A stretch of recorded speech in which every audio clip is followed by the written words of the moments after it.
4 minute मुख्य विचार रखने के लिए है और अपनी बातों को समेटने के लिए 1 मिनट का और समय है, यानी कुल मिलाकर के 5 मिनट है।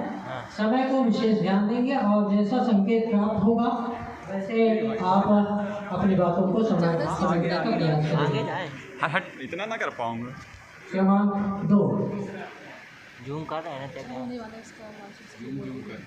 सब आवाज आएगी भाई। इसका मुंडी तो हटा दे, मुंडी आ रही है। किसकी मुंडी आ ये रही है? कैमरा में जूलॉजी वाली है भैया, कुत्ता बिल्ली छोड़ देगी। हाँ वर्षम तद भारतम नाम भारती यत्र संतति। और ऐसी भारत भूमि और उसके समस्त भारतवासियों को मेरा प्रणाम। आज का विषय प्राचीन ज्ञान और आधुनिक विज्ञान के समन्वय पर अपने वक्तव्य को प्रस्तुत कर रही हूँ महर्षि अरविंद के वाक्यांश से।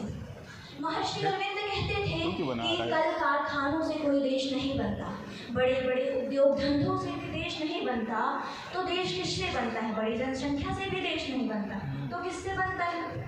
तो महर्षि अरविंद 3 बातें बताते हैं कि जिस देश के सामान्य नागरिक अपने अतीत के गौरव का बोध रखते हैं, दूसरा, और उन्हें यह पता हो कि अतीत गौरवशाली था परंतु वर्तमान वैसा नहीं है, उस बात का खेद रखते हैं, हृदय में पीड़ा रखते हैं, तीसरा, अतीत गौरवशाली था वर्तमान वैसा नहीं है परंतु हम भविष्य का निर्माण वैसा करेंगे, ऐसा उसके हृदय में स्वप्न होना चाहिए। और ऐसा स्वप्न ही तब आएगा जब हम प्राचीन ज्ञान को आधुनिक विज्ञान में समन्वयित करेंगे। पूरा मोबाइल मैं बताना चाहती हूँ कि जब पूरा विश्व विकास की दौड़ में दौड़ रहा था तब भारत शिक्षा का केंद्र था और भारत ने आयुर्विज्ञान, खगोल विज्ञान, शल्य चिकित्सा विश्व गुरु के रूप में विश्व को प्रदान की थी। और जब देश विश्व उपग्रह को भेज करके उपग्रहों की दशा व दिशा ज्ञात कर रहे थे, तब हमारे भारतीय ज्ञान के उपग्रह से हमने विश्व को खगोल विज्ञान दे दिया।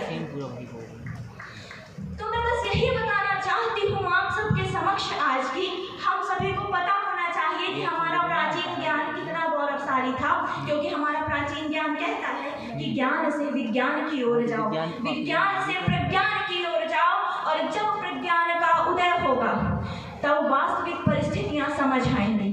और वास्तविक परिस्थिति यह है कि आज भारतवर्ष को पुनः अपने प्राचीन ज्ञान को अपनाने की आवश्यकता है, पुनः अपने भारतीय ज्ञान परंपरा को अपने दिनचर्या में लाने की आवश्यकता है। तभी हम विज्ञान के क्षेत्र में पूरे विश्व में अपना परचम पुनः लहरा सकते हैं।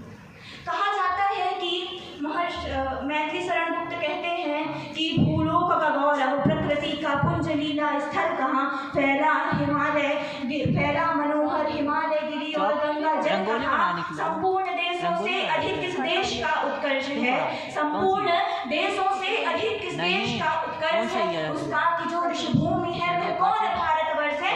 हाँ, वृद्ध भारतवर्ष ही संसार का सिरमौर है। हाँ, वृद्ध भारतवर्ष ही संसार का सिरमौर है।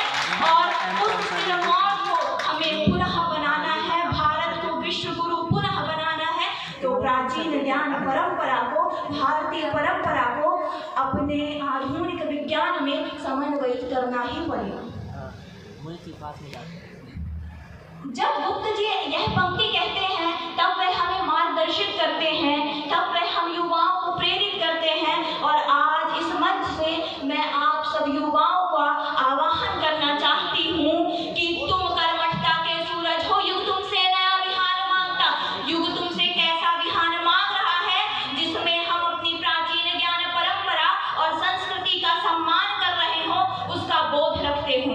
युग तुमसे नया विहार मांगता, युग तुमसे वरदान मांग रहा है। युवाओं उठो, जागो, तब तक नहीं रुको जब तक अपने लक्ष्य की प्राप्ति ना कर लो। युग तुमसे वरदान मांगता, तुम सागर मंथन कर सकते, पत्थर से टकरा सकते हो, तुम जीवन के गीत मौत के घर घुस करके गा सकते हो। और निश्चित रूप से हम युवा मिल करके प्राचीन ज्ञान को, भारत को उसका रूप पुनः प्रदान करेंगे और भारत को विश्व